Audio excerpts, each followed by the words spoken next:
Louisiana beer reviews. Lhasa beer. Brewed and bottled in Lhasa, Tibet, China.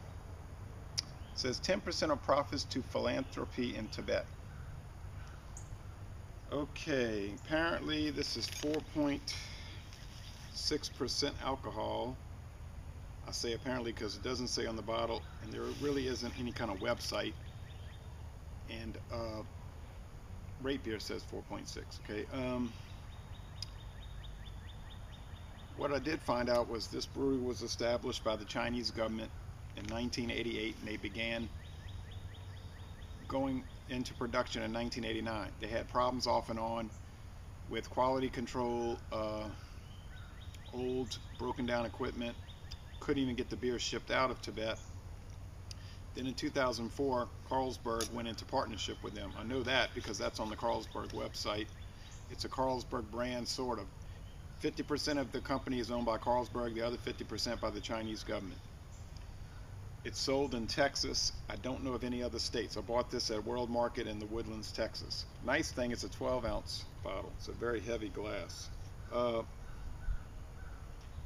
There's only 10 ratings on Beer Advocate and gets an average score. 14 ratings. There's a 14 ratings on Rate Beer, and it gets a 14 out of 100, and 89 out of 100 for the style. So what's that telling you? They don't like the style of beer, lager, but in that style they're giving it high ratings, 89 out of 100.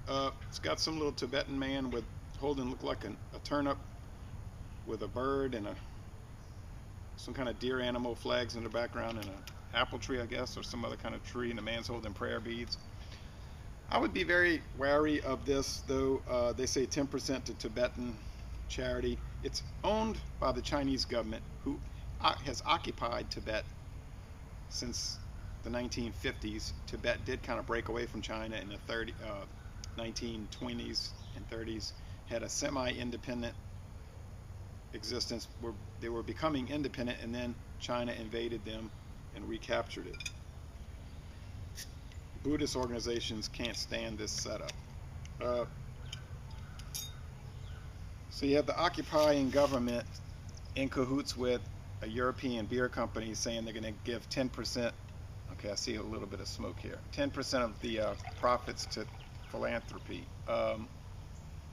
It's be sort of like you had a beer produced in Poland in 1940, and the German government said 10% of the profits are going to go to Polish philanthropy.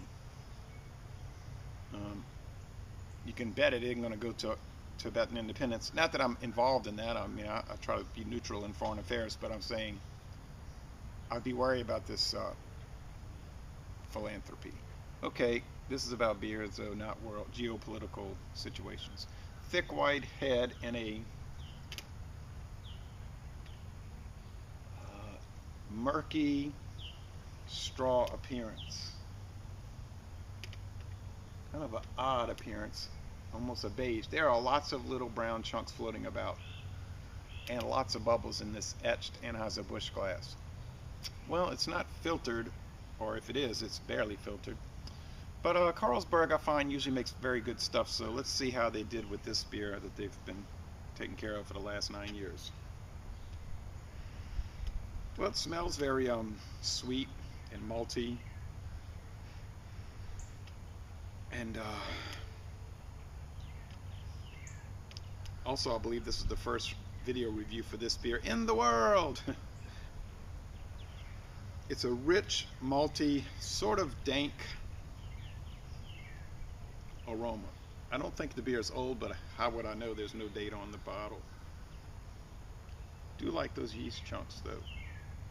Let's go with the flavor.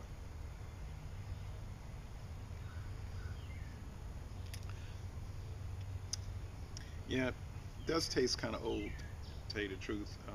Just because it's got that cellar, like mold in a cellar. I'm not saying spoiled, just a little old, aged. Sort of like that F's beer, but it just could be the process. They might use rice, and rice a lot of times gives it a even Budweiser, you know, it gives it a distinctive flavor. It gives it a funny, flinty, I don't know, even an indescribable sweetness in the flavor. But a lot of times you can pick up that rice with the Ethos, the Budweiser, this. And if you can get past all that, it starts to kind of grow on you, and you can really enjoy it. The sun is almost at 90 degrees straight above me. Bad time to do this, really. The lighting's going to be so much of a glare and a shadow. The mouthfeel is not as watery as you might believe. Yeah, it's a lager, but it's really a medium mouthfeel. Kind of chewy. No, not a malt liquor type way. Just in a full body type way.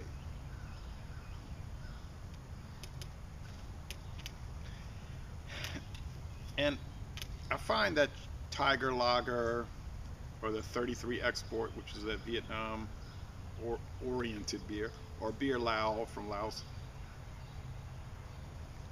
they all kind of have this aspect. And some people will say it's nasty. But it's not. It's just different. It's so much different than American style lager. It really is to me. I mean, if I had to compare it to American beer, I would say closest would be to Budweiser. But that's not that close of a connection, okay? This does not taste like Budweiser. I say it shares some of the aspects. And those are mostly in that ricey aspect in the mouthfeel. But the finish is mostly dry. Here we are at 1:30 in the afternoon. It's daylight savings time. Pretty refreshing. I'm kind of thirsty, and it's drinkable. Decent lacing. It just is odd in some ways, but it's not boring, and it's well, it's pretty good. I like it. I'm sorry I only have one. Probably won't be the only time I ever get it in my life, but it looks weird, tastes kind of weird. The whole setup with Carlsberg and the communist government is weird.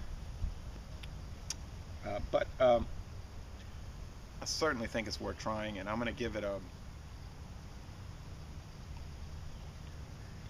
I really love that sweet aroma. I'm going to give it a B+. I think it's a minimum a B+. It's a very good beer, and it's interesting, and I like these interesting Asian beers. So this is, by the way, the beer in the world. This is the beer in the world that's brewed at the highest elevation. Okay, it's no other beer is brewed at a higher elevation than this Lhasa beer, brewed in the capital of occupied Tibet, or Tibet, China, the roof of the world. Laissez-les bon temps rouler. This is a good and interesting beer, and I'm going to end this review by saying y'all come on down to sunny, but today, southeastern Louisiana.